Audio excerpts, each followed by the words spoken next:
Since wala po yung projector natin ngayon, pwede niyo pong open yung ating outline or handout doon sa ating page. Inorway niyo RJ yung link para doon sa ating handout.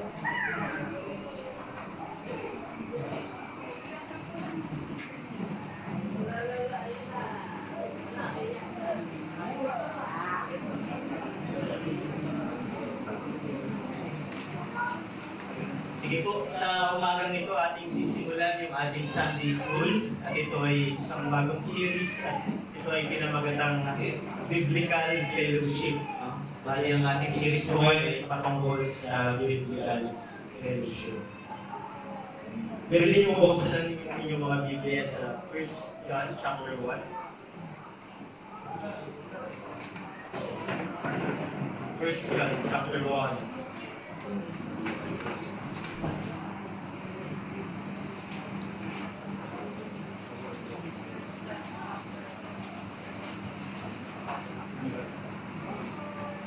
Sige po, bago natin basahin yan, siguro bigyan ko lang po kayo ng isang halimbawa bilang introduction natin. Kung sakali po na may makikita kayo ng mga ancient structure o mga building like Pyramid of Gaza, kung mapapansin niyo po yung ibay ngayon, bagamat hindi ginamitan nyo ng mga modern technology, kagaya ng halimbawa yung cement na meron tayo ngayon, walang ginamit ng mga ganong uri ng modern technology kung paano na-build yun. Pero makikita natin yung tibay nun. At magtataka tayo kung bakit yung tibay nun ay napanatili ng maraming taon. At kung i-search natin, it is because mayroong master builder, yung mga builder nito ay carefully kinat at hindi lamang kinat kundi carefully nila pinlace at pilit yung bawat bato na yun para ma-produce yung isang napakagandang pyramid na ito. Now, kung titingnan natin, kaya yung binagin natin kanina, wala itong mga modern na technology na kagaya meron ngayon. But isang bagay ang makikita natin doon is yung mga stones na yun o yung mga bato na yun, hindi nila kayang mag-build yung kanilang mga sarili on its own. Diba yung mga bato na yun ay hindi kayang magpatong-patong at mag-produce ng napakagandang pyramid na yun. Isang bagay lang ang tiyak, ay merong perfect at merong master builder kung saan ay yung mga bato na yun ay nagpatong-patong at nagpakita ng napakagandang site na yun. At the same thing na gusto kong ipakita sa ating Sunday School ngayon, may yung fellowship na meron ng bawat mananampalataya ay hindi aksidente. Hindi ito resulta lamang dahil meron tayong mga pare-parehas na hilig o gusto, kundi yung fellowship na meron tayo ay carefully inulma, ito ay carefully sinake or kinat ng master builder, kundi ito ang ating triune God. Kung kaya't meron tayong matibay na fellowship at relasyon sa bawat isa. Ito rin yung naghihiwalay sa mga earthly fellowship o communities na meron. Kung saan yun ay mga nakatindig sa emosyon, nakatindig sa mga pabago, bagong kultura ng bawat tao at komunidad. Pero i-argue natin, nakikita natin dito sa first lesson natin, na yung fellowship ng bawat mananampalataya ay una sa lahat o primarily nag-uugat sa ating relasyon sa banal na Trinidad. At gusto ko pong basahin yung 1 John chapter 1, verse 1 to 4. This is the infallible word of God. Verse 1, that which was from the beginning, which we have heard, which we have seen with our eyes, which we look upon and have touched with our hands concerning the word of life. The life was made manifest, and we have seen it, and testified to it, and proclaimed to you the eternal life, which was with the Father, and was made manifest to us. That which we have seen and heard, we proclaim also to you, so that you too may have fellowship with us. And indeed, our fellowship is with the Father and with His Son, Jesus Christ. And we are writing these things so that our joy may be complete. Salamat sa salita ng Panginoon. Tayo po muna ay manalangin. Panginoon, maraming salamat po sapagkat may pagkakataon kami na pag-aralan ang salitang fellowship at mabuksan at makita ang yaman nito at sa kung paano ito nauugat sa banal na Trinidad. At ito ay may kinalaman o may expression sa aming pakikitungo sa bawat isa. Tulungan niyo kami na ma-appreciate yung communion na dinulot ng bagong tipan at kung paano nito sineseparate yung pag-ugali at yung karakter na meron ng isang iglesia kumpara sa mga nagmamaliw at sa mga pan-temporal na relasyon at pagsasamahan sa mundong ito. Pakita niyo sa amin yung kataasan ng communion of the saints. Pakita niyo sa amin yung kahalagahan ng isang iglesia at sa kung paano ito pinangungunahan ng Panginoong Jesucristo bilang ulo nito. Kaya amin ipinagkakatiwala ang pag-aaral na ito na kami ay gagabayan ng banal na Espiritu sa mayaman at masaganang pag-aaral na ito. Salamat po sa lahat sa pangalan ni Jesus.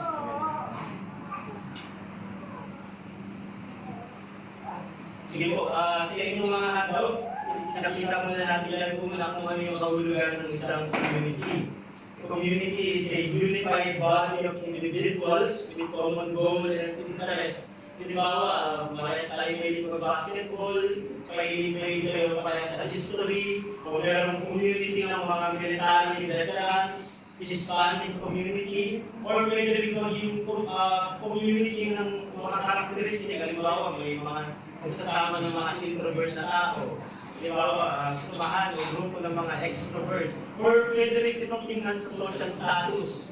May mga wealthy communities, may mga elite company. So, community is a unified body of individuals with common goal and interest. Pero, kung makikita natin, these are natural communities born by shared earthly realities. Nakikita yun sa expression, halimbawa, parehas sila sa ganitong forma, parehas sila sa mga ganitong status, sa mga ganitong hilig. Na-identify natin agad kung ano yung isang community na ito. Kunyari, nakita natin yung grupong ito ay, halimbawa, mga nakabike. Alam natin yun, bikers community yun. Yung pinos na. So, halimbawa, may mga naka-jersey at mayroong basketball. Alam natin na yun ay grupo ng mga basketballista o basketball. However, although these natural communities formed by shared earthly reality, so pag-aaralan natin mga kapatid, which is a biblical community, on the other hand, is different because it is formed through shared life in Christ. At itong shared life na ito yung life that transcends all earthly realities. Kumbaga hindi ito basta yung fellowship na meron tayo, hindi ito basta nakikita doon sa mga earthly expression, kundi primarily nakikita yung ating fellowship through shared life in Christ. A life that transcends all earthly realities. At mayroon akong gustong problem na i-address dito, although maraming mga problem that militates against biblical fellowship, pero isang gusto kong pagtunan pansin is yung problem ng extreme solitude. Ano itong extreme solitude na ito? Ito yung nagsasabi, ito yung may panukala o pag-iisip about churchless Christianity. At sila yung nag-aakil na since meron namang universal church, therefore kaya ko namang mamuhay o kaya ko lumago mag-isa kahit walang local church. Naalala niyo yung sermon natin sa Acts. Diba? Nung sila'y binigyan ng command ng Panginoong Jesucristo to wait for the promise of the Father, wala sa kanila yung nagkanya-kanya. Hindi sinabi ni Peter na umuwi muna ako sa amin at aayusin ko yung aking baka at saka yung mga isda, susunod na lang ako kapag may oras ako. Kundi ang ginawa nila dun sa Acts chapter 1, sila ay immediately nag-gather. They immediately gather together. At pinakita natin doon na hindi sinusuportahan o hindi bininindigan ng New Testament ang isang pamumuhay na walang iglesia. Rather, yung local church, ito ay manifestation ng universal church. Binanggit yan sa chapter 26 ng ating confession, yung mga visible saints, visible people ng Diyos. Sila yung bumubuo dun sa lokal na iglesia. Isang problem dito sa hunger ng extreme solitude is yung called piling. Na kaya ayaw maging part ng isang iglesia dahil nakikita niya na tila marami siyang hindi inagrihan. Marami siyang mga bagay na napapansin. Siguro ayaw niya nung kulay ng pintura, o ayaw niya nung kung ano nung mga external na bagay. At hinahanapan niya yung mali yung isang iglesia based sa kung paano niya na-receive ito. Ibig sabihin, siya yung nagiging standard sa kung paano dapat mamuhay yung mga nasa loob ng iglesia.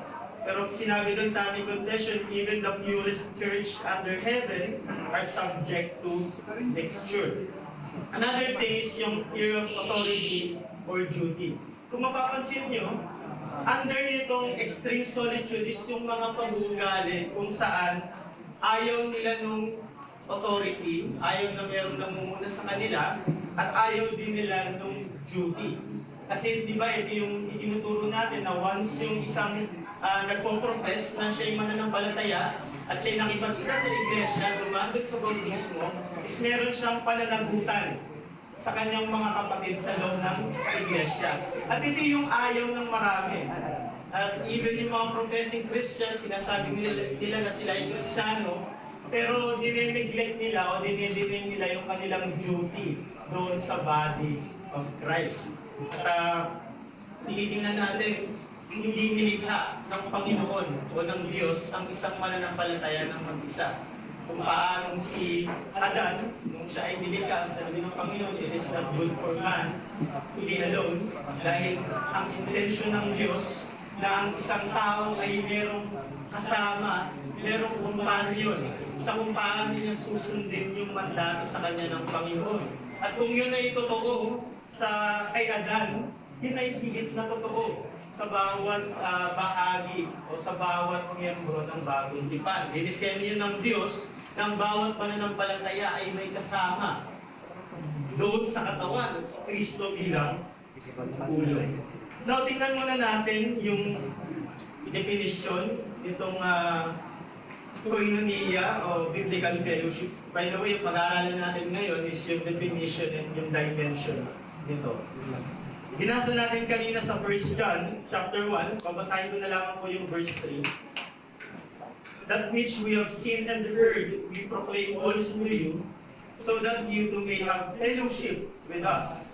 And indeed, our fellowship is with the Father and with His Son, Jesus Christ. So, based dito sa verse na ito, makikita natin yung word na koinonia or fellowship as sharing a common life. Ano yung sinabi dito ni John? Naka-base daw ito saan? Based on what we have seen, based on what we have heard. Ano yung tukoy niya doon? Yung Ebanghelyo, ang Panginoong Jesucristo. It is a life shared with the triune God and with other believers. So primarily, pinapakita dito mga kapatid sa verse na ito, na yung fellowship, it is primarily a relationship. Ito ay relasyon sa banal na Trinidad bago ito maging activity. Kasi kung tatanungin natin, karamihan ng mananampalataya, ano ibig sabihin ng fellowship? Una nilang ma-identify yung fellowship sa pamamagitan ng mga activities. Pero dito sa binasa natin, fellowship o yung communion of the saints is primarily relationship sa triune God. Yung unang occurrence na ma-encounter natin ito is sa Acts chapter 2, verse 4 dito, ang sabi nun, they devoted themselves to the apostles' teaching and the fellowship, to the breaking of the bread and the prayers. So kung titingnan mo, paano magkakaroon ng fellowship itong mga taong ito, every nation under the heaven, yung sa Acts chapter 2, iba't iba ng mga culture, iba't iba ng kanilang background, and yet, nagkaroon sila ng fellowship. Nagkaroon sila ng, sa chapter 1, binanggit ito as they devoted themselves. So, paano yung mga taong ito, na iba't iba yung pinanggalingan at background is magkakaroon sa kanilang idea na i-devote nila yung kanilang mga sarili.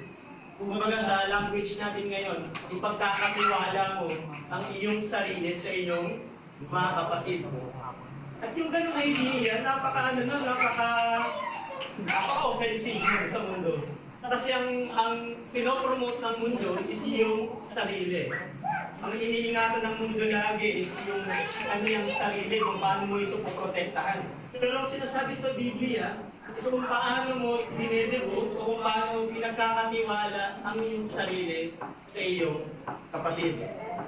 And so doon sa Acts chapter 2, is mag-justify lamang yung meaning ng fellowship dito bago maging aktivity o bago maging breaking of the bread, bago ito maging prayers, magkakaroon lamang ito ng sense kung meron silang shared life.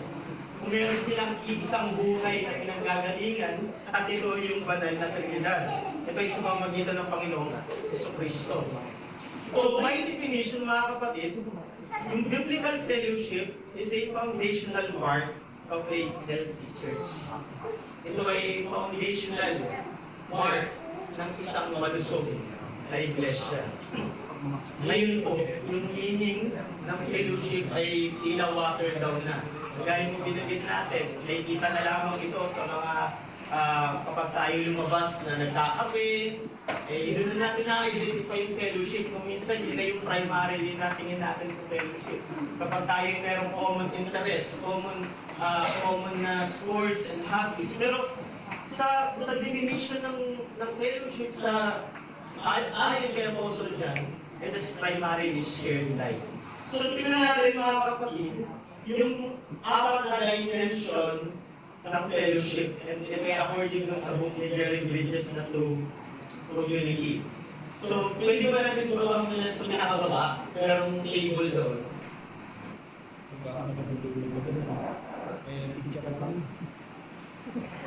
Yan. So, meron pong apat na dimension yung ating biblical fellowship.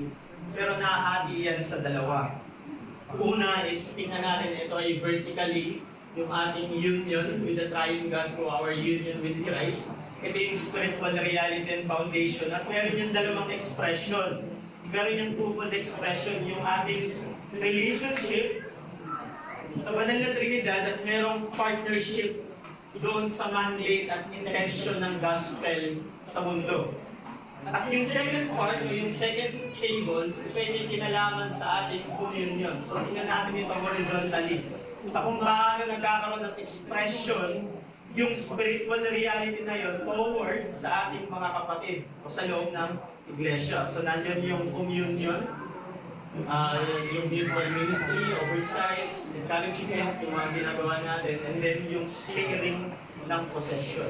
So yan po yung i-cover natin sa mga susunod. So merong apat yan na dimension. Kung babalik po tayo sa taas, makukonclude natin na yung apat na table na yon, yung apat na hati na yon is sa dalawa. Sharing together and sharing with one another. Sharing together and sharing with one another. Yung first two dimension ng koinonia, which is sharing together, and the second two as sharing with one another, nangyayari yun, it is because we share together a common life in Christ. And since we share a common life in Christ, we are called on to share with one another whatever we have, both spiritual and material resources. At tandaan natin na yung apat na dimension na yun kanina mga kapatid, hindi yun isolated sa bawat isa. So merong overlapping yung mga dimensions na yun. Sige, unahin po natin yung dun sa unang table is yung koinonias relationship. Sa Acts chapter 2, binasa natin kanina, believers devote themselves to relationship. To themselves, hindi po muna sa mga activities. Kagaya yung binanggit natin, rooted ito sa ating union with Christ. Isang napakagandang verse na pinag-aralan natin sa letter ni Peter, in 1 Peter chapter 2, verse 5. I-describe niya yung fellowship ng mga mananampalataya. Ang sabi doon, you yourselves like living stones are being built up a spiritual house to be a holy priesthood, to offer spiritual sacrifices acceptable to God through our Lord Jesus Christ. So, ibig sabihin, doon sa pinapakita ni Peter sa kanyang letter, na yung communion ng bawat mananampalataya, ito ay shared life, ito ay organic, and it is capable na mag-offer ng sacrifices to sa triune God o sa ating Diyos sa pamamagitan ng Panginoon si Kristo. So doon ini-establish ni Peter yung ating, una sa lahat, yung ating vertical communion sa triune God. At may kinalaman din ito mga kapatid sa ating worship. Since yung ating worship ay dialogical, dalawang bagay yung nagtitake place dito. Una, Christ gathers in the presence of His people, and God's people gather in His presence. We draw near to Christ by faith, and Christ draws near to us by the Spirit. So ito yung pinaka-foundation ng ating fellowship mga kapatid. Yung ating union sa triune God sa pamamagitan ng Panginoon sa Kristo. Maganda yung binanggit dyan ni Jerry Bridges. Sino po yung gustong magbasa nito?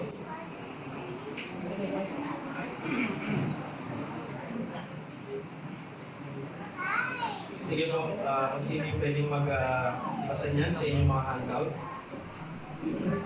It is spiritually organic relationship that forms basis through Christian community. It's not the fact that we are united in common rules or purposes that make us a community. Rather, it is the fact that we share a common life with Christ.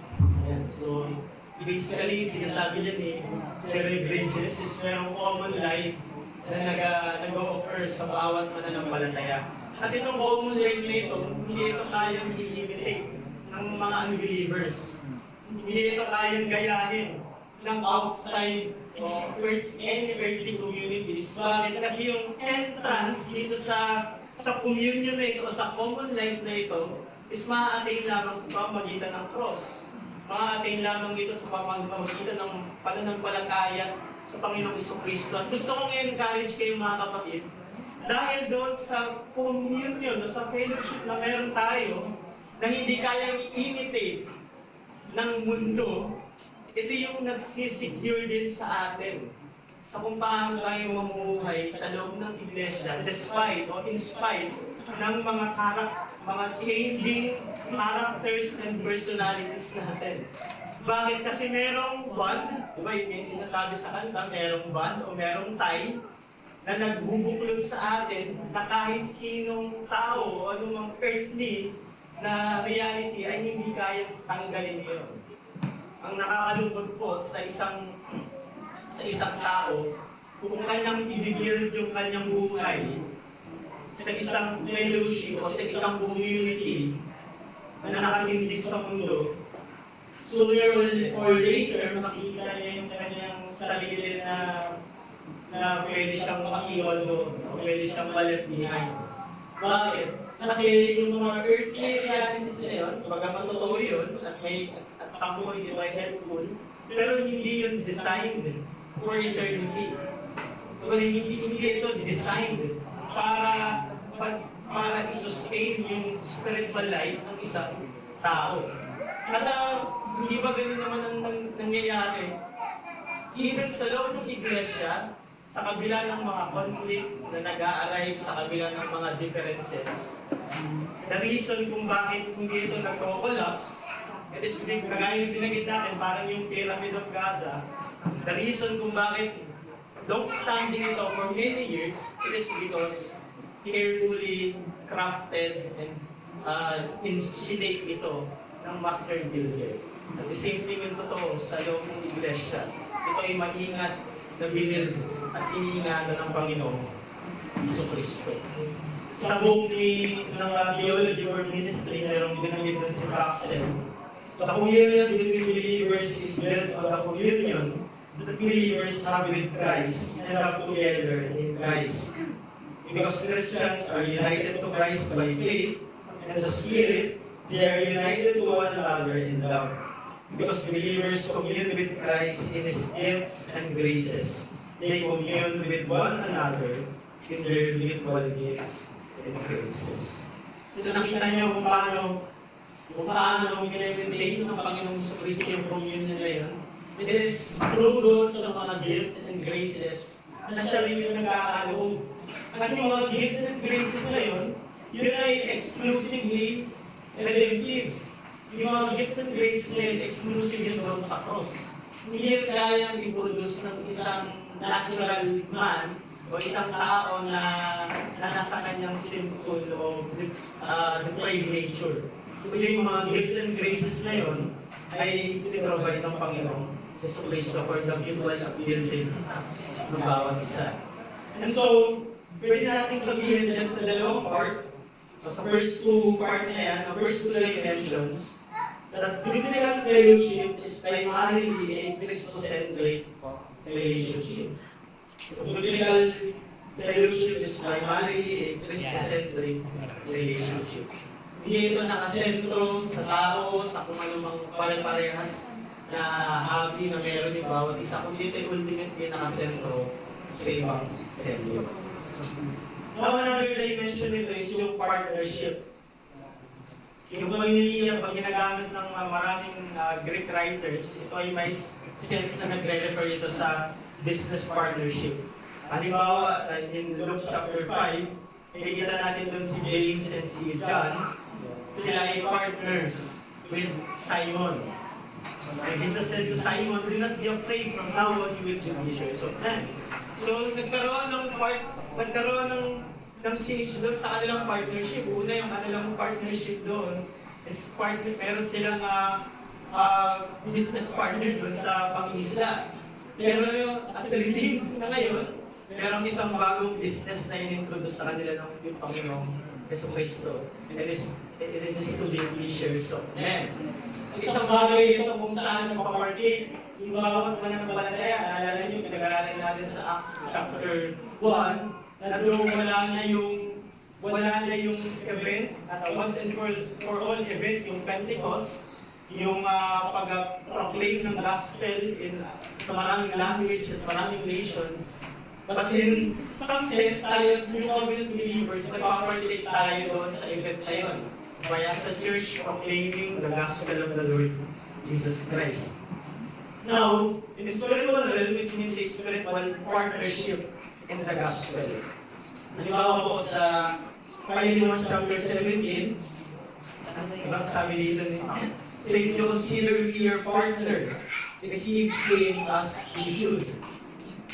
And in Philippians chapter 1 verse 5, because of your partnership in the gospel from the first day until now. And so in Galatians 2, in Acts chapter 1, pinapakita dito ng partnership. Una sa lahat, hindi partnership sa kung anong activity.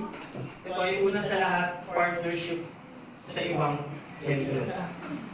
Partnership is the community and action. And yung key element na makikita natin doon, ito ay nakasentro sa Diyos at sa kanyang work, sa kanyang gawa, sa history. And yung objective nito is to glorify yung Panginoong Yesu Cristo. The idea of an active partnership in the promotion of the gospel and the building up of believers. Basahin ko lang yung binanggit dito ni Bridges. Just as all believers are united together in a community relationship, so we are all united together in a partnership or to glorify God. God is glorified when Christians grow in Christ-likeness and when unbelievers are brought into His kingdom.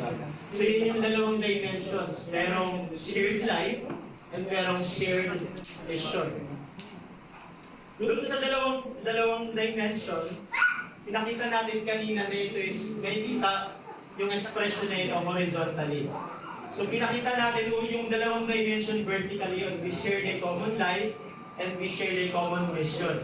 Dito sa dalawa, pero kung paano ito nagtatranslate o nagkakaroon ng expression sa loob ng iglesia.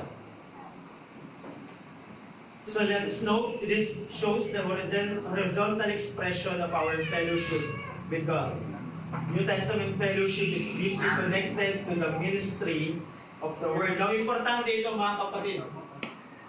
Kung pinapakita natin dito, yung fellowship, ang nag-govern nito at yung foundation nito ay yung salita ng Panginoon.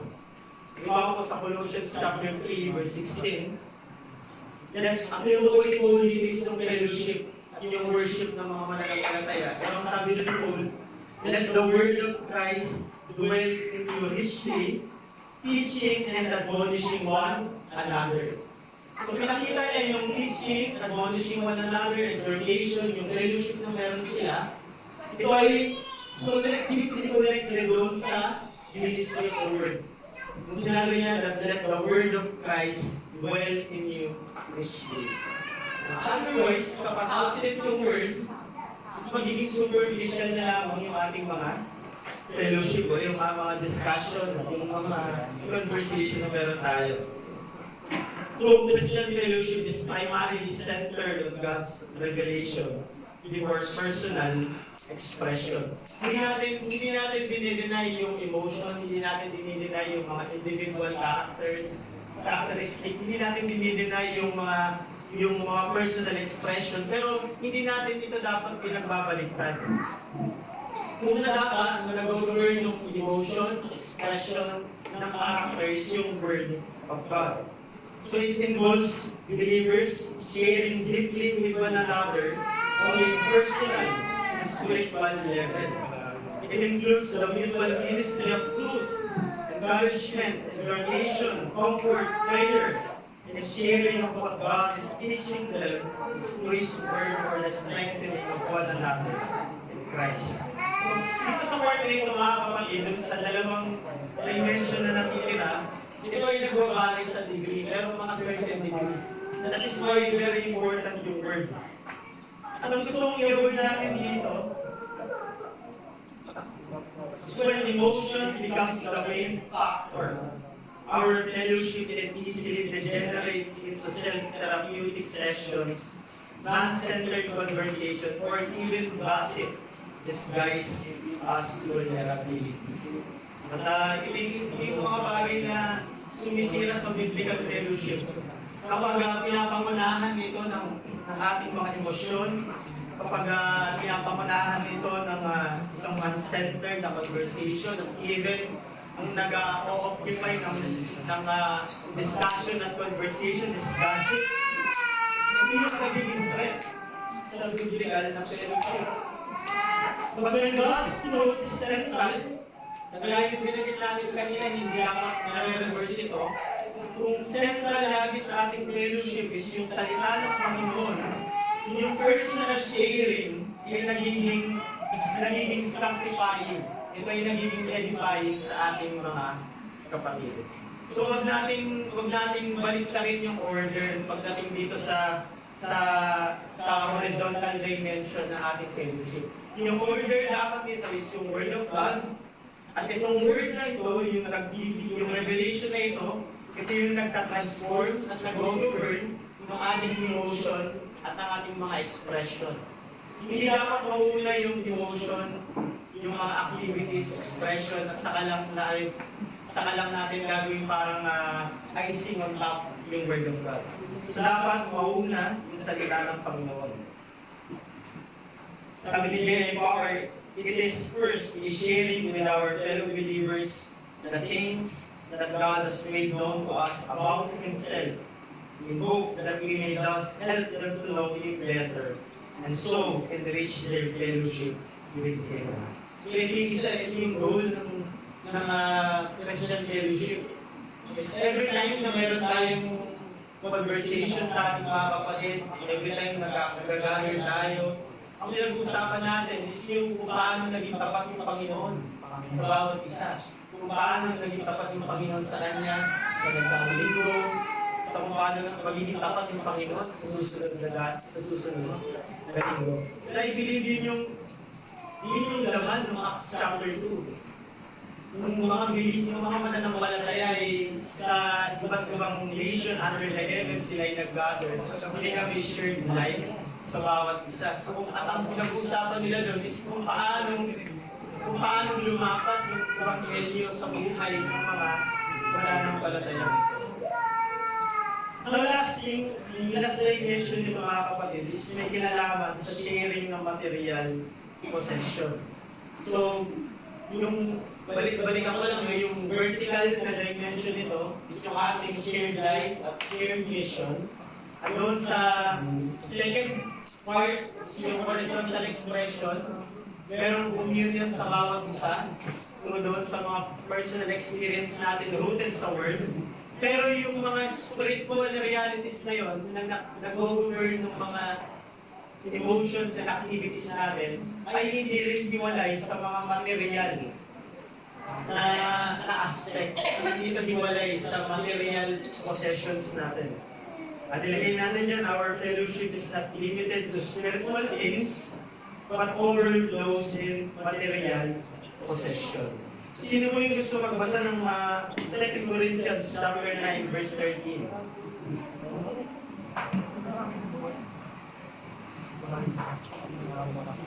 In 2 Corinthians chapter 9, verse 13. 2 Corinthians 9, verse 13. Because of the proven character of faith,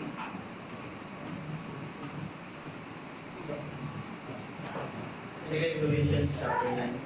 Because of the proven factor given by this ministry, they will glorify God for your obedience to your confession to the gospel of Christ, and for the generosity of their fellowship toward them and toward all.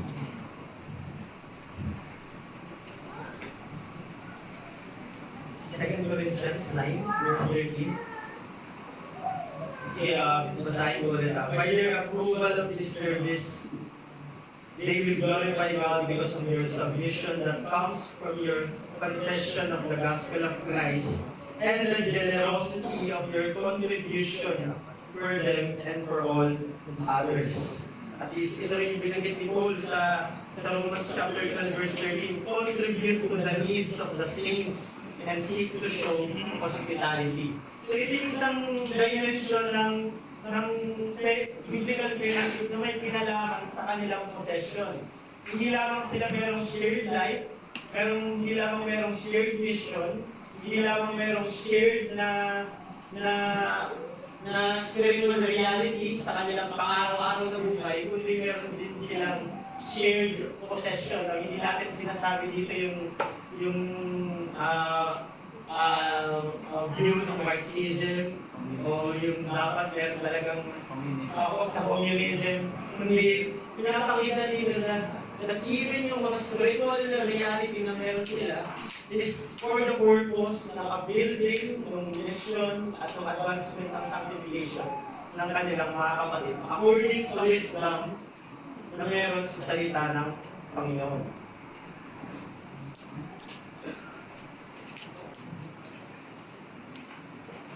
Ang crucial item dito mga kapatid, kung makikita nyo is yung material sharing must serve the ministry of the word and the spiritual edification of the body.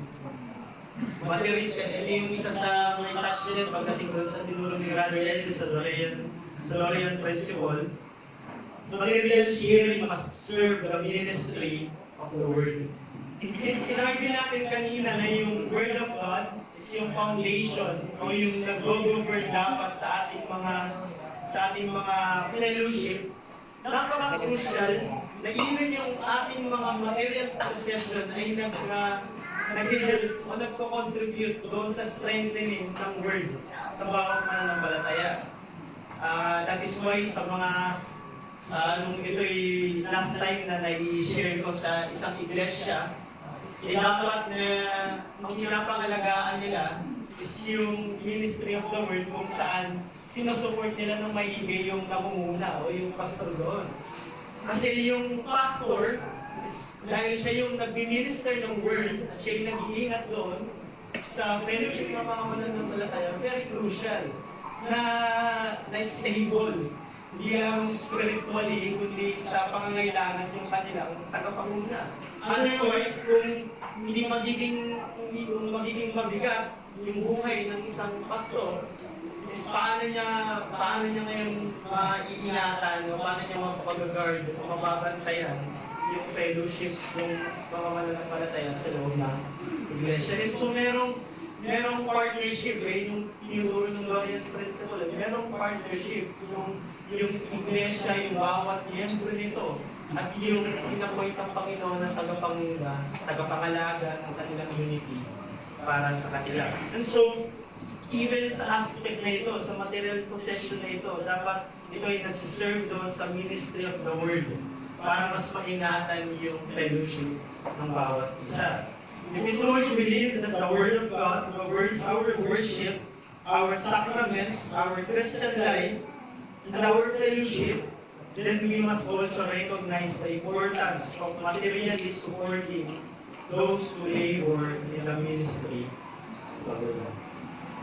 Sige po, lastly, sino yun na lang yung gusto magbasa ng quote ni Jerry Bridges dito, at dito na lang tayo mag-close.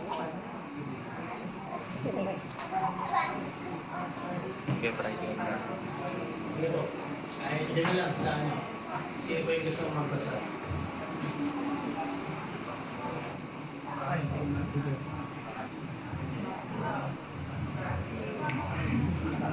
Similarly, partnership in partners sharing both the income and the expenses, both assets and liabilities of the partnership. No one ever establishes a business partnership where one partner takes all the income and another pays all the bills. We share alike in both the positive and the negative. It should be the same way in the community of the church. Because we are partners in the gospel, we need to share with one another, realizing that we are not owners but only stewards of the possession of God, as entrusted, not even what entrusted to us. Yeah. So, malinaw dyan. Kinover natin yan yung apat na dimension ng ating fellowship. At maganda yung binigit dito na sa isang business partnership, an example din natin ito sa Accent, ito ko rin kinuha yun, na wala sa isang business partnership, wala din yung isa lamang yung kumukuha ng profit at yung isa lang yung tagabayad ng bills. Hindi ganun pinipicture yung partnership dito. Hindi pinapakita na kung saan parehas na nag-labor yung mga ministers at yung mga members ng church toward those sa common goal nila. Yung common goal nila is yung advancement ng kingdom, yung glorify sa Diyos at yung kanilang sanctification. Wala, kapag lugi, lahat sila doon ay suffer. Same thing din parang sa bawat business partnership. So, again, basahin ko lang dito, we are partners in the gospel. We need to share with one another, realizing that we are not owners but only stewards of the possessions God has entrusted to us. So, napakaganda sa loob ng iglesia, may pinagkatiwala sa atin ng Panginoon ay yung ating mga kapatid. It is more than the possession we have. Yung mga possession na meron tayo, ito yung nawawala, nagmamalim. Pero yung eternal na possession, ay binigay sa atin ng Panginoon ay yung ating mga kapatid. And through them, nahawakan, nakikita, nakakausap natin yung Panginoong Jesucristo. So kung merong physical, tangible expression na iniwan yung Panginoong Jesucristo, of course, yung sacrament, pero yung nakakausap, nakikita, nahawakan natin ang Panginoong Jesucristo sa mga pamitan ng ating mga kapatid. And so, kaya yung sinabi nila, even yung mga possessions na meron tayo should serve to build and protect yung possession na yun, yung ating mga kapatid na binigay ng Panginoong Jesucristo. So after all, we are our brother's keeper. Hindi tayo kagaya ni Cain na nineglect niya yung kanyang kapatid na iniregalo sa kanya. So under the new Adam, under the new covenant, we are our brother's keeper. Even yung ating lahat ng meron tayo should serve yung purpose ng Panginoon. So, dyan lamang po tayo magtatapos. Gusto ko lamang po ipakita yung apat na dimension na yun nung biblical fellowship dahil yun yung isa-isahin natin sa mga susunod na lesson. So, relationship, partnership, communion, and possession. Sige po, kahit na lang one question tapos proceed na tayo sa ating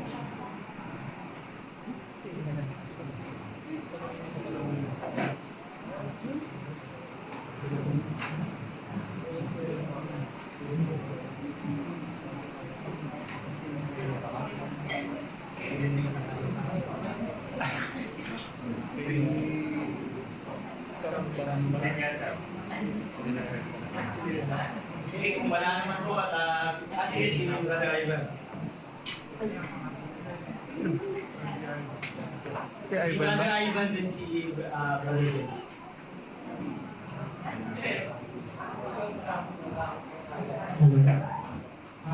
Deacon Aaron sa Sunday School.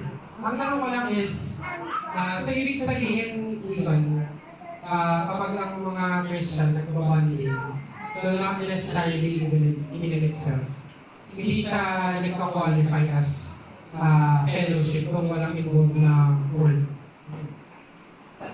Hindi din naging tanong doon sa SBRDC. Merong isang book, doon sa Theology for Ministry.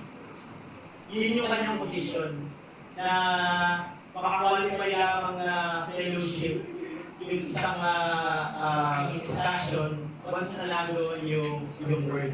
Pero dito naman kay Bridges, hindi siya naging ganun kadumati kung hindi pinapakita na dahil maraming dimension yung fellowship. Di ba dun sa sharing ng meals, sa sharing ng possession. Bagaman kung minsan wala doon yung word, pero dahil may overlapping yung mga dimensions na nakakwalify siya pa rin sa fellowship. Pero merong sense na kung magiging slave, ayun naman tama, nag-agree din naman ako sa dito ni Traxel, na qualify yung fellowship in its strictest sense, dapat na doon yung word. Kasi yung ginawa dun sa Acts, bago yung sharing ng meal, etc. Kasi nag-ponder sila dun sa teaching ng apostles, tapos dun sa shared life na meron sila. So, Salamat po.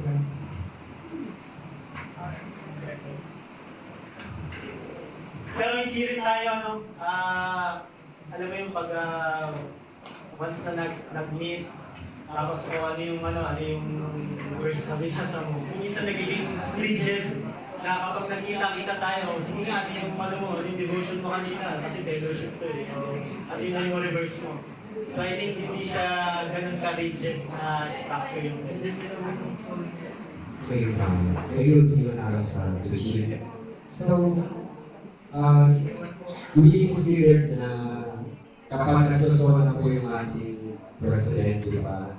May mga different religious group na meron siyang grade.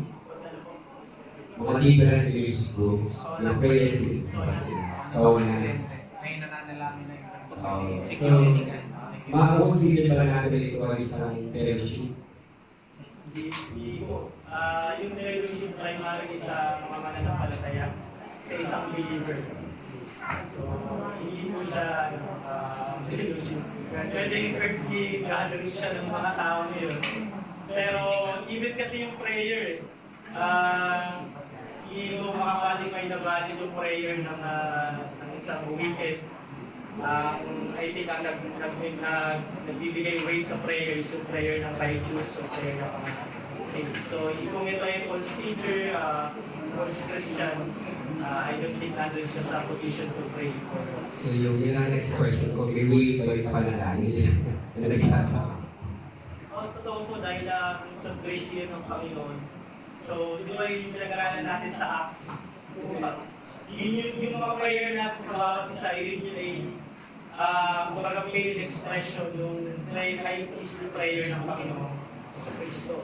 So, kung gaano katotoo na nakikarinig mo yung katabi mo, bagamat sa prayer meeting, bagamat yung parang gulong lang, ganun din katotoo yung prayer ng Panginoon sa Kristo sa atin. At mas totoo pa kasi katabi niya yung Father, nandun siya sa throne of grace mismo. At malino siyang naririnig.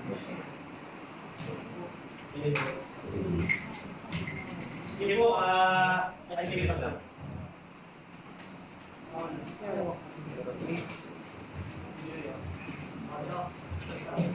If ever kayo hindi pwede rin distinguish yung formal sa informal fellowship regarding sa word o sa fellowship. Kung formal, definitely meron talaga itong reading na word, preaching ng word. Kasi maganda yung sinabi mo na multi-layered yung fellowship natin at communion natin sa isa't isa. So when we relate to one another as believers, governed ng word yung life natin. So how we commune with one another, even the very purpose kung bakit tayo nag-gather is really governed by the word. So wala naman literal, actual word, pero the way we conduct, the purpose of our fellowship, and then the things we do is really to earn titles. So, possible kaya yun dito na distinguish lang natin siya as formal and then informal canon. And yet, cover siya ng word. Tama pa. Actually, yun din yung, yung position ko. Kaya nung nabanggit din ay Ivan, doon din ako nag-struggle nung una kasi nga nabasa ko rin yun na to qualify yung fellowship dapat present ng word. Kaya blessing yung buhok ni Jerry Bridges, pinakita niya yung iba't ibang dimension na yun. And even doon sa, di ba, shared life, tapos merong shared mission. Even doon sa gathering na meron tayo ni formal, kahit wala doon yung formal na meaning ng word, sacrament. Pero since meron tayong shared life at shared na goal, mission, mas nakakwalify siya as fellowship. Dahil ang iniing natin doon, hindi yung seeking enjoyment.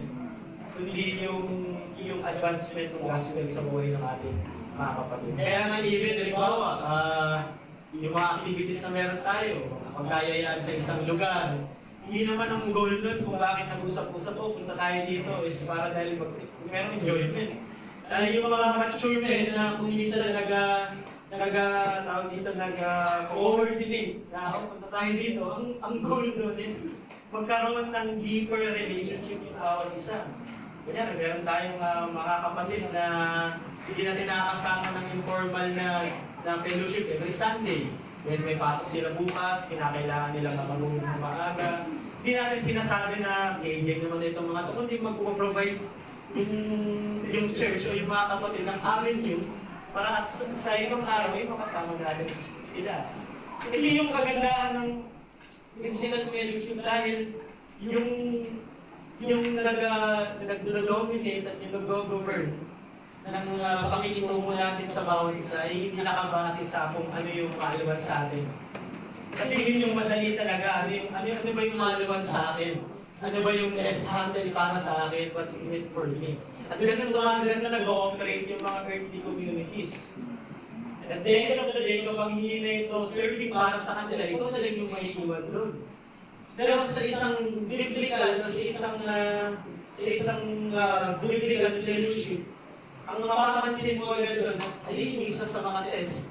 Sa kung paano makakain yung kapatid mo na nasa pinakamalayong pwesto kapag nasa service ka. Kanilang dulo. Paano mo siya maabot, paano mo i-invest yung sarili mo sa isang conversation sa kanya. Napakadami yung pag-uusapan dahil nga shared life, yung experience, na nagtatranscend yung usapan nyo doon kesa doon sa mga lang. Sa Alex Sports nakaraan, pero hindi yan doon. Kahit meron tayong, kahit yung pagkaano na yun, ay pwedeng maging masaya. Hindi ako malungkot to kasi Lord's Day. Anyway, so, yun lang. Sige, meron po tayo pray po tayo. Maraming salamat po, Panginoon, at kami naglo-look forward sa napakarami pang dimension ng fellowship na magkakaroon ng expression sa Lord's Day na ito. At hindi lang po yun, alam namin na kapagkan, even sa mga panahon ng struggle and suffering namin during weekdays. Stop na, stop. Patuwang namin ang aming mga Follow ka na. sa mga simpleng pagkamusta at pananalangin sa bawat isa. Salamat dahil nag-provide ka ng araw upang magkaroon ng climax o ng peak yung aming fellowship every Sunday. Salamat dahil walang pwedeng magnakaw nito sa amin, walang pwedeng gumaya nito, walang pwedeng sumira sa fellowship na meron kami dahil kung gaanong ang Diyos ay nasa kataas-taasan, eternal perfecto at walang hanggan at walang wakas. Ganun din ang fellowship na meron kami. Kaya purihin ka, Panginoon. Salamat po sa pangalan ni Jesus. Amen.